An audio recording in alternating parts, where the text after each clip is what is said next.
할렐루야. 우리는 지금 1년 가운데서 가장 무더운 시기를 보내고 있습니다. 여러분도 잘 아시겠지만 이렇게 무더운 시기는 우리가 굉장히 약해지기 쉬운 때입니다. 덥고 습한 날씨 탓에 여러 성도님들이 아마도 밤에 잠을 이루시지 못하는 분들도 계시고, 또 무더위 속에 생업에 종사하시는 분들은 이 무더위 속에 조그만 활동을 하다 보면 몸이 금세 지치게 되어 있습니다. 그래서 몸이 연약해지면 그와 더불어서 마음도 연약해지고 신경도 예민해지기 때문에 결국에는 여러분 이 건강 전선에 적신호가 켜질 수 있는 때가 바로 지금 같은 때입니다. 그래서 여러분 이럴 때는 좀 지혜를 발휘하셔서, 특별히 60대 넘으신 남자 어르신 여러분께 당부의 말씀을 드립니다. 고집 부리지 마시고 여러분은 더 이상 철인 28호가 아니라는 것을 인정하셔야 돼요. 여러분, 우리 쇠로 만들었던 차도요 10년 타고 다니면 다 고장나고 다 부식되고 망가지는데 60년 이상 썼으면 여러분 이렇게 약해지는 게 당연한 겁니다. 빨리 받아들여가지고 몸에 좋은 여러분 음식도 챙겨 드시고, 약한 분들은 링겔도 맞고 영양제 보충도 하시고, 또 특히 이게 연세 잡순 부모님을 둔 우리 젊은 성도님들은 부모님 건강을 또 이 시기엔 또 잘 좀 챙겨 드리셔서 이런 어려운 때를 잘 극복하는 그런 지혜로운 성도님 되시기를 바랍니다. 다 함께 시편 12편 5절 말씀 같이 읽으면서 말씀을 시작하겠습니다. 시작. 여호와의 말씀에 눌림과 궁핍한 자들의 탄식으로 말미암아 내가 이제 일어나 그가 원하는 안전한 지대에 두리라 하시도다. 아멘. 여러분, 사실 지금 대한민국 안에 굉장한 사건 사고들이 많이 일어나고 있습니다. 여러분, 어느 곳도 안전지대는 없습니다. 여러분, 그러나 하나님이 우리와 함께 하시는 그곳이 바로 안전한 지대인 것을 믿으시기 바랍니다. 내가 이제 일어나서 그가 원하는 안전한 지대에 두겠다고 말씀하셨습니다. 그래서 하나님께서 여러분의 삶 가운데 함께 하셔서 세상 사람들과 구별된 하나님의 특별한 보호하심을 받는 은혜의 예배 시간이 되시기를 주님 이름으로 축원합니다. 우리는 지금 계속해서 10계명에 대한 말씀을 나누고 있습니다. 오늘은 그 중에서 제 9계명에 대한 말씀입니다. 함께 따라합시다. 내 이웃에 대하여 거짓 증거하지 말라. 아멘. 어떤 책에서 본 예화입니다. 하루는 3명의 아이가 서당에 가다가 돈 한 푼을 주었다고 합니다. 한 푼밖에 안 되니까 세 아이가 나눠 가지기 뭐해서 내기를 했답니다. 아이들끼리 무슨 내기를 했느냐? 우리 중에 누가 거짓말을 제일 잘하느냐, 제일 거짓말을 잘하는 아이에게 우리가 이 한 푼을 주자라고 서로 합의를 했는데, 그래서 이제 아이가 시작을 했습니다. 거짓말을 시작했는데, 야, 우리 아버지는 바람이 세게 부는 날 지리산이 막 쓰러지려고 하는데 지리산에 쓰러질 때 지게에 막대기를 들고 나가서 지리산을 떠받쳤다, 이렇게 말을 했답니다. 그랬더니 그 옆에 있던 아이가 또 무슨 말을 받아쳤냐면, 야, 우리 엄마는 날이 너무 가물다고 해서 열맞이기 논이 되는 그 논에 나가서 오줌을 누러 나갔다. 그렇게 얘기를 했더니 이번에 3번째 아이가 뭐라고 얘기했냐면, 야, 우리 누나는 장마가 너무 길다고 해가지고 바늘이랑 실 가지고 나가서 찢어진 하늘 꿰매겠다고 나갔다. 이렇게 서당에 나가는 아이들이 자기들끼리 거짓말 경합을 벌였답니다.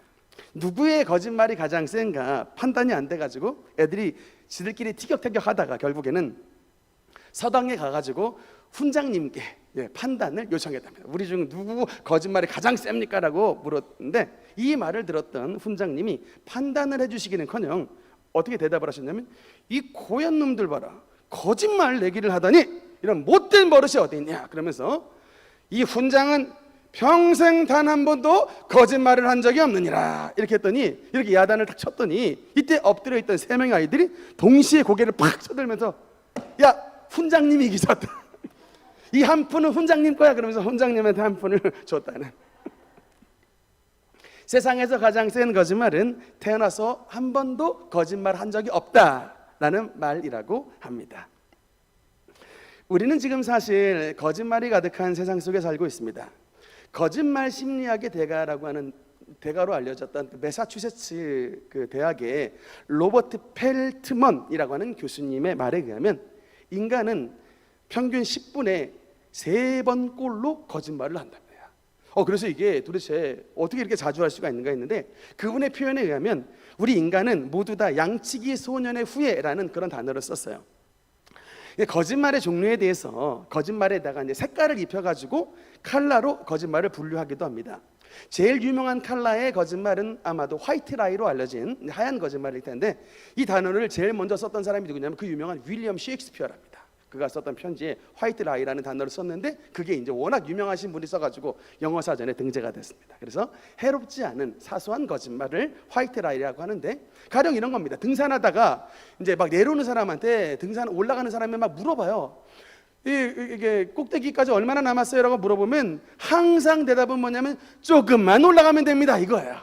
사실은 막 엄청나게 많이 남았는데 이제 속이려고 한 건 아니고 그냥 객관적인 팩트를 말하는 것보다는 힘을 더해 주려고 조금만 올라가면 됩니다, 이런 말을 합니다.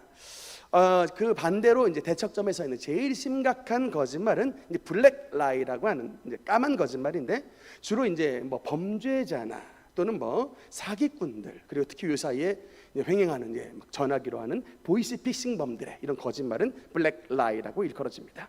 또 레드 라이라고 하는 게 있습니다. 여러분, 뭐 새빨간 거짓말이라고 말할 수 있는데, 전에 봉준호 감독이 만들었던 영화의 기생충이라는 그 영화를 보면 이제 그 장면이 나옵니다. 오빠의 부탁을 받은 여동생이 포토샵을 가지고 연세대학교 그 재학증명서를 위조하는 장면이 나옵니다. 그래서 맨 마지막 말미에 빨간 이 지겐을 탁 위조해가지고 기가 막히게 연세대학교 지겐을 탁 찍는 모습을 하면서, 이때 오빠가 감탄사를 탁 터뜨리는데 뭐라고 하냐면 오 마무리 새빨간, 이렇게 마무리를 그렇게 짓거든요. 그러니까 새빨간 거짓말은 사실이 아닌 100% 허구다 있는 이런 뜻이고, 또 이제 옐로우 라이라고 하는 노란 거짓말이 또 있답니다. 이거는 뭐냐면 주로 이제 개구진 아이들이 하는 거짓말이래요. 예를 들면 이제 병원 가기 싫고 막 주사 가기 싫어가지고 분명히 아픈데 막 안 아프다고 막 땡깡 부리는 경우라든지, 아니면 지나가다가 툭 해가지고 막 화분을 깨트렸는데 그 말을 둘러대기를 우리 집 강아지가 쳐가지고 화분을 깨뜨려 놓으라고 괜히 말 못하는 강아지 탓으로 돌려버리는, 이제 이게 이제 옐로우 라이고, 또 예를 들면 또 핑크 라이라고 하는 또 거짓말이 있는데, 이건 주로 연인들 사이에서 벌어지는 이제 거짓말이라고 합니다. 앞에 딱 뭐 김태희나 뭐 송혜교 같은 예쁜 연예인이 지나가는데 툭 치면서 야 네가 더 이뻐 막 말하는 객관적으로는 거짓말인데 핑크빛이 감돌기 때문에 핑크 라이라는 이름이 붙여졌고, 최근에는 블루 라이라는 이제 그런 파란 거짓말도 등장했는데, 이게 왜 이런 이름이 붙었는 거 아니?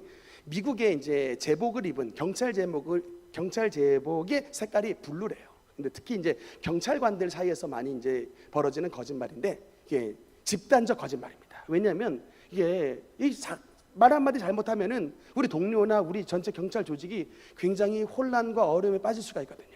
여러분이 우리나라 지나면 오송 지하 이 차도 수해 사건 나타났지만, 이게 말 한마디 잘못하면요, 이게 막 부서가 소방 부서냐 아니면 이 행안부 부서냐 막 이게 막 경찰 부서냐 막 이게 굉장한, 잘못하면 막 장들이 날아가 버리기 때문에 실질적으로 이렇게 참말을 하기 어려운, 그래서 이 정치나 어떤 조직원들을 보호해 주려고 하는 차원에서 나오는 그런 라이를 블루 라이라고 합니다. 이런 기준에서 봤을 때 인간의 삶과 거짓말은 참 뗄래야 뗄 수 없는, 참 우리가 거짓말을 안 하며 살기가 굉장히 어렵다라고 하는 생각을 제가 말씀을 준비하면서 가졌습니다.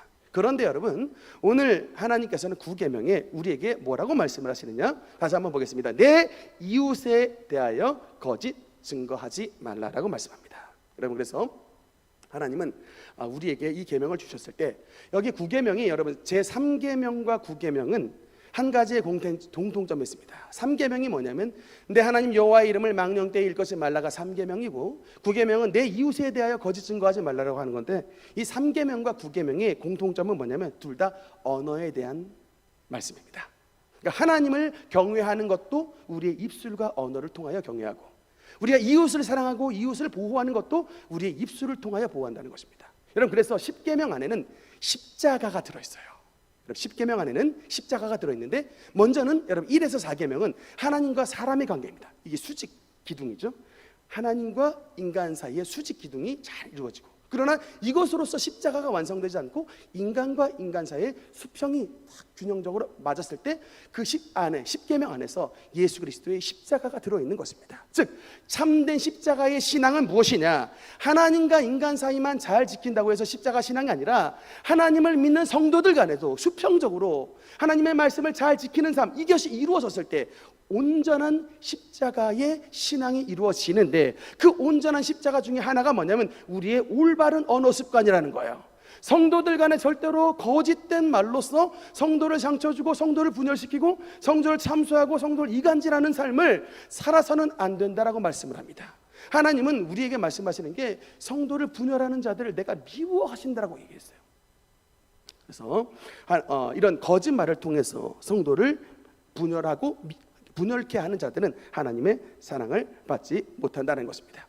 특히 여러분 오늘 이 9계명의 단어를 원어로 보면요, 거짓 증거라는 단어가 있는데, 이게 이제 우리 한국에는 이게 거짓 증거라고 써 있지만 여러분 히브리 원어로는 이게 그러니까 이쪽 오른쪽에서 왼쪽으로 보셔야 돼요. 그래서 에드 쉐케르, 이게 바로 거짓 증거입니다. 에드 쉐케르, 이게 이제 거짓 증거라는 단어인데, 이 에드 쉐케르, 거짓 증거라는 단어는 단순히 거짓말이라는 단어보다 조금 더 무거운 단어예요.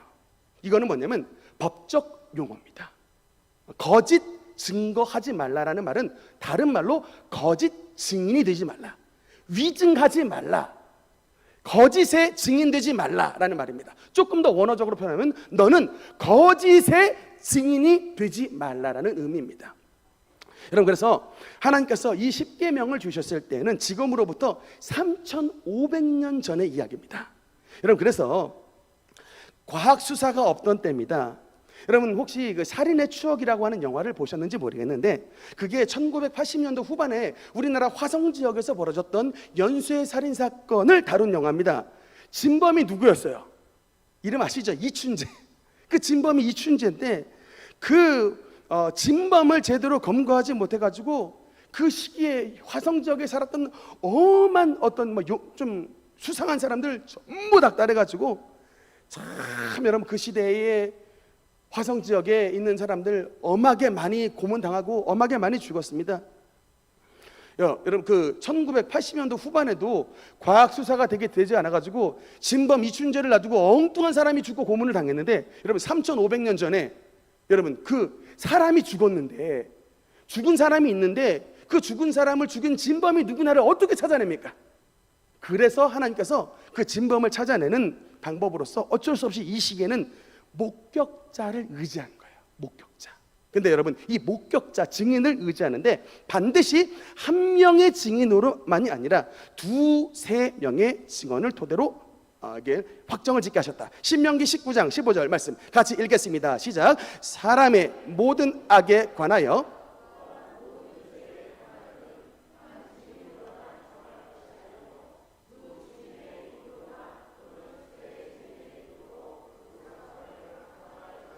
아멘. 동네에 사람이 죽었는데 그 죽은 사람 억울함을 풀어줘야 되잖아요. 진범을 찾아야 되지 않습니까? 근데 그 진범을 찾을 때에 이제 어쩔 수 없이 난 저 사람이 죽이는 거 봤습니다 라고 말하는 최소 2명, 보통은 3명의 증인들이 말이 맞아야 그 사람이 이제 살인자 또는 어떤 하나님을 저주한 자 또는 우상숭배자, 이런 사형에 해당되는 죄를 집행하는 데 있어서 반드시 목격자 2명 이상은 필요로 했던 것이었습니다. 그 차원에서 말씀한 거예요.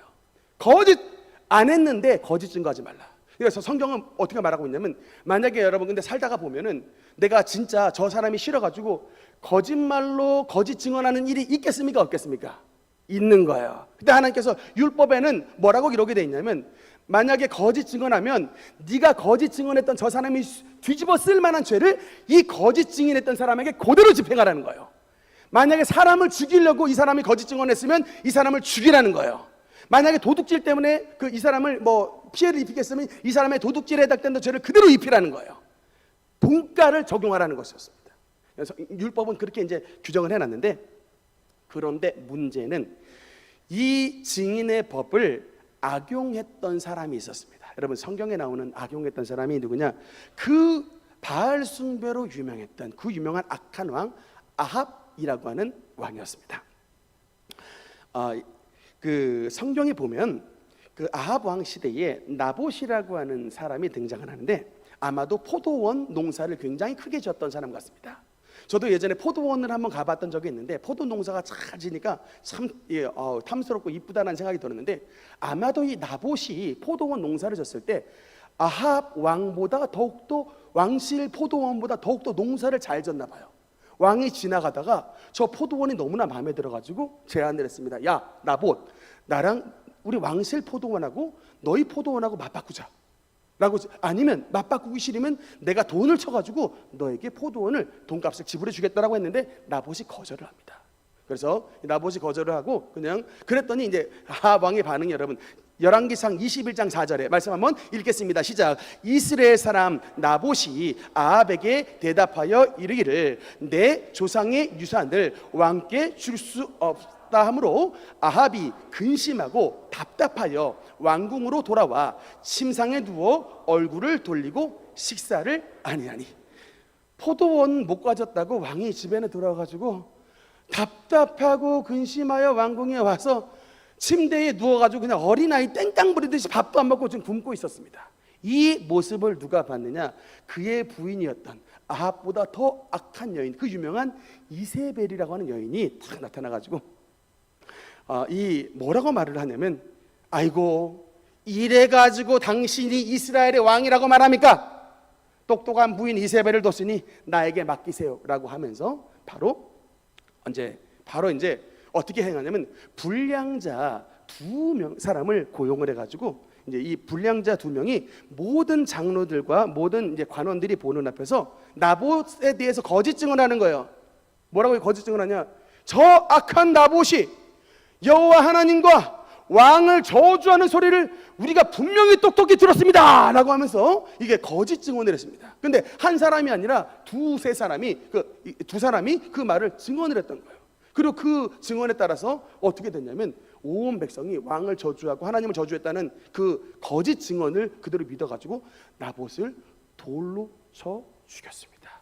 그리고 돌로 쳐 죽인 다음 나봇의 포도원을 빼앗아서 결국엔 아합이 그 포도원을 갈취를 했던 사건이 열왕기상 21장에 나타납니다. 이제 이런 일이 벌어졌는데 여러분 이제 놀랍게도 아합이 죽어요. 뭔 사건 때문에 왕이 죽냐면 바로 이 사건 때문에 죽습니다. 나봇의 포도원을 탈취한 죄로 말미암아 아합과 이세벨에게 엘리야 선지자가 다가서 하나님께서 너희 두 왕의 부부에게 사형을 선고하노라라고 하면서 바로 선포합니다. 그리고 열왕기상 22장에 이제 사형이 드디어 이제 집행이 되게 되는데 22장 22절의 말씀에 보면은 여러분 22장 말씀을 보니까 그 아합의 옆에 있었던 이 거짓말하는 선지자들이 거짓말하는 자들의 영이 아합의 선지자들의 입에 들어가가지고 결국에는 여러분 아합이 선지자들의 거짓말 소리를 듣고 무슨 거짓말이냐면 지금 왕이 길르앗 라못에서 올라가시면 반드시 승리합니다 라고 하는 이런 거짓 예언을 듣고 올라갔다가 화살 맞아 죽어요. 그래서 여러분 아합 왕이 죽게 되는데 저는 말씀을 제일 처음 봤을 때 왜 하나님께서 이런 거짓말하는 영을 이렇게 역사하게 해가지고 아합을 죽게 하셨는가 했을 때 깜짝 놀랐습니다. 여러분 이 아합이 뭐였냐면 지 거짓말로 선량한 나봇을 죽게 했던 거예요. 그 선량한 백성 나봇의 포도원을 거짓말로 이게 뺏어가지고 그 선량한 백성을 죽게 만들었더니 하나님께서 이 아합 왕을 어떻게 복수를 하셨냐면 거짓말하는 영들이 역사해서 결국 거짓말하는 예언의 영을 듣고 올라가서 죽게 만들었다. 여러분 이것입니다. 그러니까 하나님께서 여러분 거짓말하는 자에게는 거짓말하는 영을 역사하신 거예요. 하나님께서는 선한 말을 하게 하시는 사람에게는 하나님의 성령의 역사를 하시지만 거짓말하여 남들을 죽게 만들고 남들 금전을 잃게 만들고 거짓말하여 남들 사기치게 만드는 사람은 그 마지막에 회개하지 않으면 자기도 거짓말로 말미암아 심판을 받게 되는 것이 성경의 원리입니다. 여러분 아합은 왕이에요. 가장 이스라엘의 높은 사람입니다. 그러나 하나님 안에서 예외가 없는 거예요. 왕이나 백성이나 종이나 하나님의 말씀을 진실함으로 대하면 하나님께서 은혜 베푸시지만 하물며 왕이라 할지라도 왕비라 할지라도 하나님의 백성을 속이고 거짓말로서 죽이게 만들면 하나님께서 그 왕이라 할지라도 거짓의 영으로서 하나님께서 심판을 주신다는 얘기입니다. 우리가 여러분 말씀을 모르니까 거짓말을 이렇게 달고 살지, 이 영의 원리를 알게 되면 야, 우리 가문 잘못하다가 아합 가문처럼 박살나겠구나. 여러분 그 아합의 여러분 가문은 아합과 이세벨의 죽음으로 끝나지 않습니다. 여러분 나중에 열왕기상 21장을 읽어보면요, 하나님께서 얼마나 분노하셨는지 너의 자식의 자식까지 너의 이름이 완전히, 아합이라는 이름은 완전히 다 지워지리라. 심지어는 개들이 너의 시체를 뜯어먹을 것이다 라고 하는 하나님의 막 엄청난 진노와 분노가 나타나는 거예요. 하나님께서 그만큼 진실을 사랑하시는 분이에요. 하나님께서 그만큼 거짓을 미워하시는 분이에요. 내가 저 포도원을 빼앗겠다고 거짓을 하겠다고 하는 우리 집안이 뭐가 된다는 얘기예요? 아합 가문이 된다는 얘기입니다. 정신 바짝 차려야 되는 거예요. 여러분 특히 21장 10절에 보면 아합과 나봇 사이에서 죽이게 만들어도 통로의 역할을 했던 두 명의 사람이 등장합니다. 이름은 안 나와요. 불량자라고 써 있는데 여러분 이 원어로 보면 뭔지 아십니까? 베네 벨리알이라고 써 있습니다. 벤 아들이에요. 벨리알 고린도 후서에 나오는데 귀신의 이름입니다. 마귀. 히브리 사람들이 사탄으로 알고 있는 마귀의 이름이 벨리알이에요. 여러분 베네 벨리알 무슨 뜻입니까? 마귀 자식이, 마귀 새끼 두 사람을 그 앞에 앉히고라고 성경이 써 있는 거예요. 우리는 그냥 약간 이걸 완곡하게 표현을 하여 불량자 두 사람이라고 했지만 원어 성경에 보면은 마귀 새끼, 귀신 새끼 둘이 그 앞에 앉히고라고 말씀이 나온 거예요. 여러분 그러니까 이 아합에게 달라붙어 가지고 거짓말했을 때 이 사람들이 돈을 받았겠습니까? 안 받았겠습니까? 당연히 위증하니까 돈을 받았겠죠. 야, 나봇의 포도원에 10분의 1 정도 네 줄게 라고 아마 제안을 했을 수도 있습니다. 여러분 그냥 거짓말하진 않죠. 우리가 경제적인 이득이 있듯이 또는 뭐 나의 어떤 위기를 벗어나게 하는 이런 어떤 그런 차원에서 우리가 보통 거짓말을 하는데, 그 사람들은 무슨 뭐 경제적인 이득을 취하든 뭐 어떠든 간에 그 영의 본질은 뭐라고요? 베네 벨리알입니다. 불량자, 마귀의 자식이더라. 여러분 그래서 참 우리가 이 말씀을 좀 무겁게 받아들여야 돼요. 여러분 근데 이 거짓이라고 하는 단어, 쉐켈이라는 단어가 여러분 이게 우리가 어떤 참 객관적 팩트를 가리키는 말이 아닙니다. 거짓이라는 여러분 단어 쉐케르의 반대말이 여러분 에메트라는 단어예요. 너무 히브리어를 많이 하는 것 같습니다. 죄송합니다.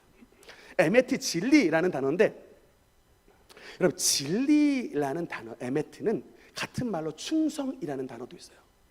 여러분 이게 뭐냐면 여러분께서 가끔 학교 안에도 이런 일들이 벌어집니다. 예를 들어 뭐 고도 비만으로 굉장히 마음속에 컴플렉스를 갖고 있는 어떤 여자아이에게 초등학교 어떤 아이가 딱 가서 야, 네 몸무게 90kg지? 라고 말을 했습니다.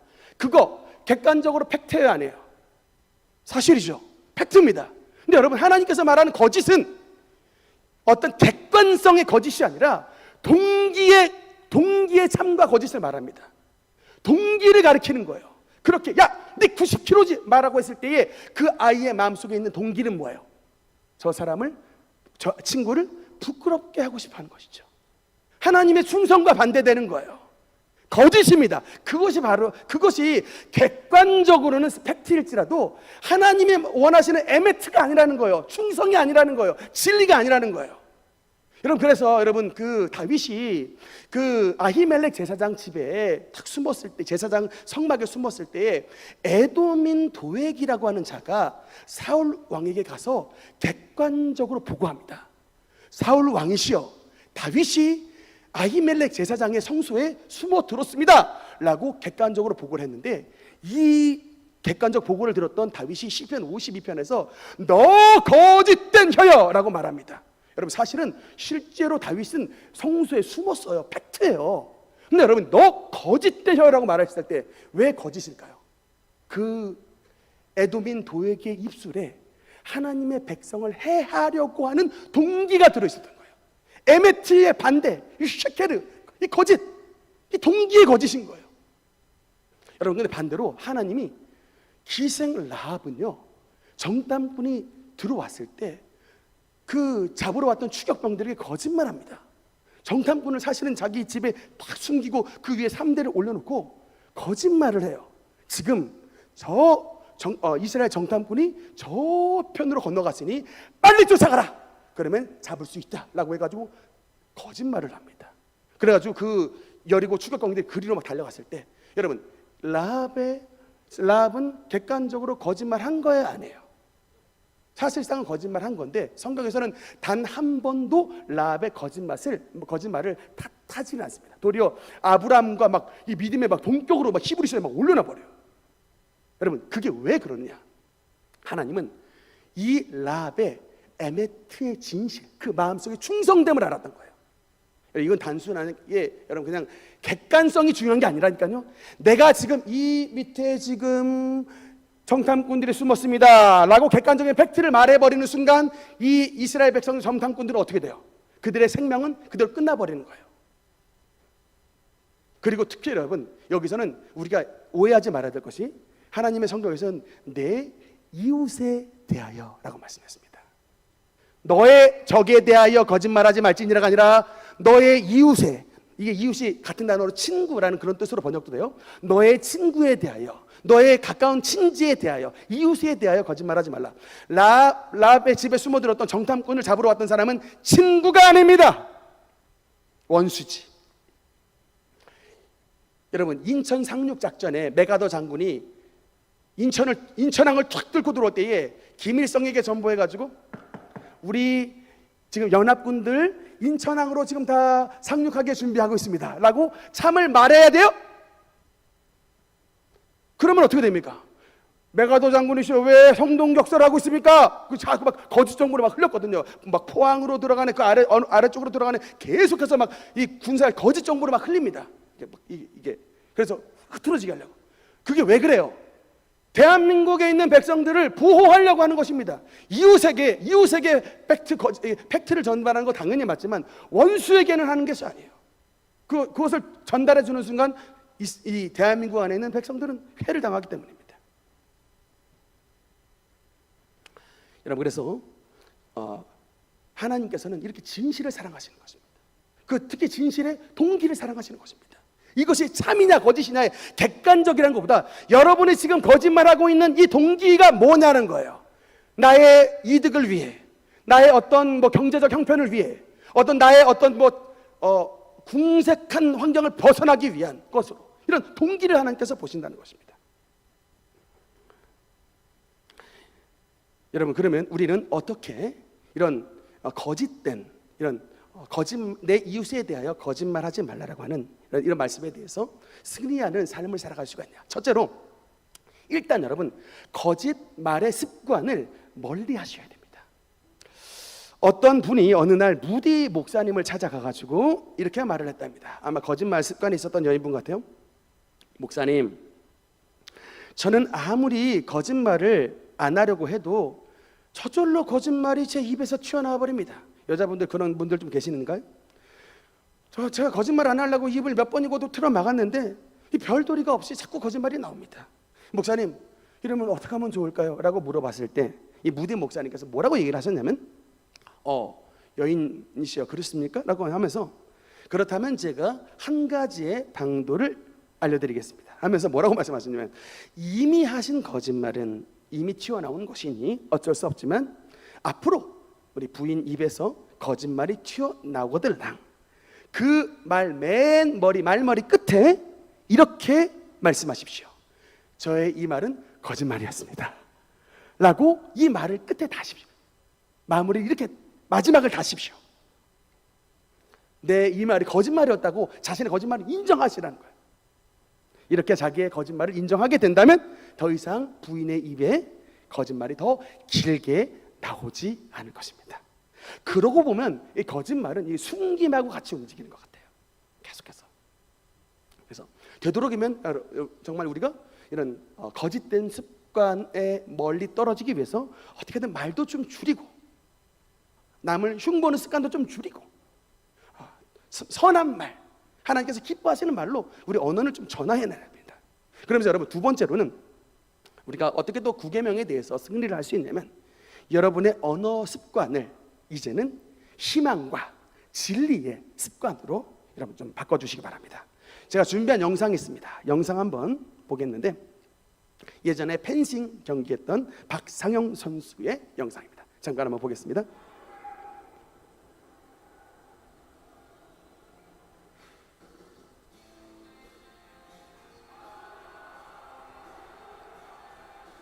참고로 펜싱은 15점이면 끝나는 거예요. 결승전 맨 마지막 점수입니다.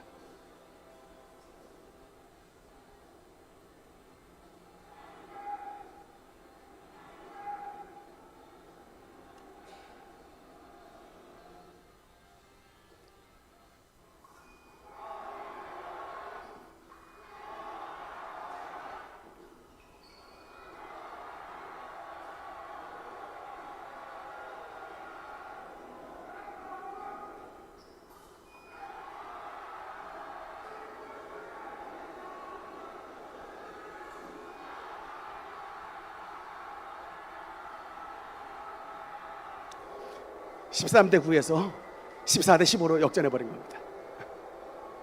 5연타.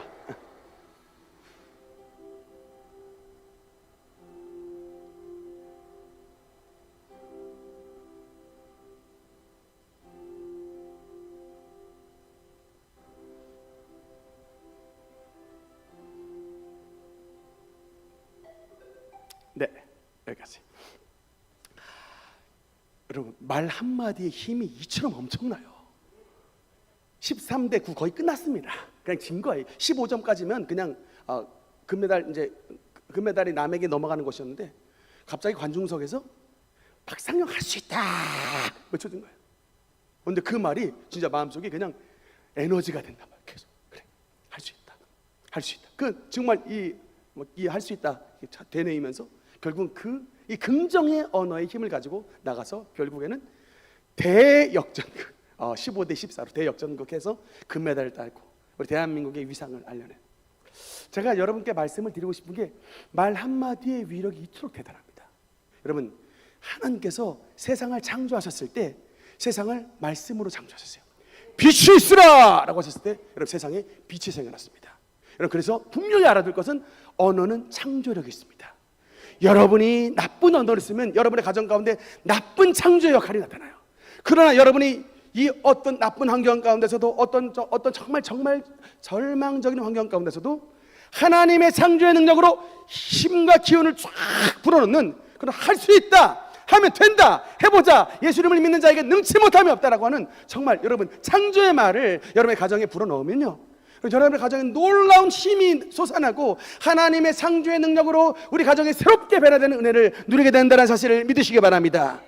여러분, 우리는 특별히 하나님의 성령께서 우리와 함께 하십니다. 하나님은 진리의 영이십니다. 여러분, 마귀는 거짓의 마귀입니다. 여러분, 우리가 하나님의 성령을 받은 저와 여러분이 진리의 영으로서 진리의 말을 해야지, 왜 우리 거짓의 영을 받은 귀신의 거짓말들을 하는 사람들이 왜 이렇게 많이 있습니까? 여러분, 성령 받은 사람 맞습니까? 성령 받은 사람 맞으면 성령의 진실된 언어를 하셔야 됩니다. 혹시 귀신 받은 사람은 아닙니까? 여러분, 귀신 받은 사람은 끊임없이 거짓말합니다. 진짜 봤어요? 이게 막 거짓말이 습관, 성령 충만하면 성령의 능력이 나타나듯 이 귀신 충만하면 막 계속해서 귀신 거짓말합니다. 무당 찾아가면 안 되는 게, 그 무당은 귀신 받은 사람이에요. 여러분의 삶에 엄청난 거짓말을 품어댑니다. 여러분의 과거를 맞춰가지고 여러분의 미래에 엄청난 거짓말을 퍼부어대서 결국에는 이 거짓의 영, 마귀의 저선 지옥으로 떨어지게 만들어요. 절대 찾아가서는 안 됩니다. 여러분, 이 9계명에서 승리한다는 얘기는 단순히 거짓말만 안 한다는 것이 아니라 우리의 삶에 참을 증거해야 돼요. 여러분, 이게 거짓 증거하지 말라, 거짓 증인되지 말라. 여러분, 우리 예수 그리스도께서 가장 기뻐하시는 것이 내 증인이 되리라라고 말씀했습니다. 예수님의 증인이 되려면 우리의 입에 참이 있어야지. 맨날 거짓말하는 사람이 어떻게 전도를 할 수 있겠습니까? 여러분, 입만 열면 거짓말 말하는데, 입만 열면 자꾸 참소하는데 어떻게 내 증인이 되는 삶을 살아가겠습니까? 그래서 이 시대에 참된 복음을 전하는 사람은 굉장히 어려운 길을 걸어갈 수밖에 없는 것입니다. 그러나 그런 좁은 길을 걸어가도 하나님께서 그런 사람에게 축복을 베풀어 주시기 때문에 마지막 날에 하나님의 영광과 권능과 주님의 놀라운 상급을 받는 여러분의 축복된 삶으로 마감된다는 사실을 믿으시기 바랍니다. 말씀의 결론을 맺겠습니다. 어떤 독일인 자매가 암에 걸렸는데 안타깝게도 혓바닥 부위에 암이 생긴 설암에 걸렸답니다. 의사 선생님과 간호사 선생님이 찾아와서 이 젊은 독일인 자매 여인에게 물어봤습니다. 자매님, 마지막으로 할 말은 없습니까? 지금 가지고 있는 이 혀로서 마지막 할 수 있는 언어를 잃어버리기 전에 자매님에게서 마지막으로 나올 수 있는 마지막 말 혹시 있으십니까? 라고 물어봤을 때 이 자매님 대답이, 선생님, 저에게는 이미 주님의 주신 은혜가 너무나도 족합니다. 나의 마지막 혀를 통하여 우리 주님 앞에 감사와 찬양 한 소절 불러드리기를 원합니다 라고 하면서 바로 수술이 들어가시기 직전에 하나님 앞에 나 같은 죄인 살리신 주 은혜 놀라와 Amazing Grace, 잃었던 생명 찾았고 광명을 얻었네. 하나님 앞에 마지막 혀로서 주님을 찬양하는 찬송을 부르며 그의 마지막 언어를 남겨두었다고 합니다. 사랑하는 성도 여러분, 우리의 혀를 가지고 하나님을 가장 기쁘시게 하는 것, 바로 주님 앞에 찬송과 감사를 올려드리는 일입니다. 우리가 주님 앞에 찬송을 부를 때에 지옥의 문은 벌벌 떨고 지옥의 문은 닫혀져 버리는 것입니다. 우리가 하나님 앞에 찬송과 감사를 불러드릴 때에 하나님은 하늘의 문을 활짝 열어주셔서 하나님의 백성을 위해 하나님의 귀한 천군 천사를 파송해 주심으로 말미암아 이 모든 죄악 많은 세상 가운데서 여러분을 친히 보호해 주시고 하나님의 승리와 감사가 넘쳐나는 복된 삶을 살아가게 된다는 사실을 믿으시기 바랍니다. 우리 하나님 앞에 모든 거짓을 벗어버리고 하나님을 찬양하며 주님 앞에 감사를 드릴 수 있는, 하나님을 가장 기쁘시게 하는 우리의 언어 습관이 되시기를 주님 이름으로 축원합니다. 기도하시겠습니다.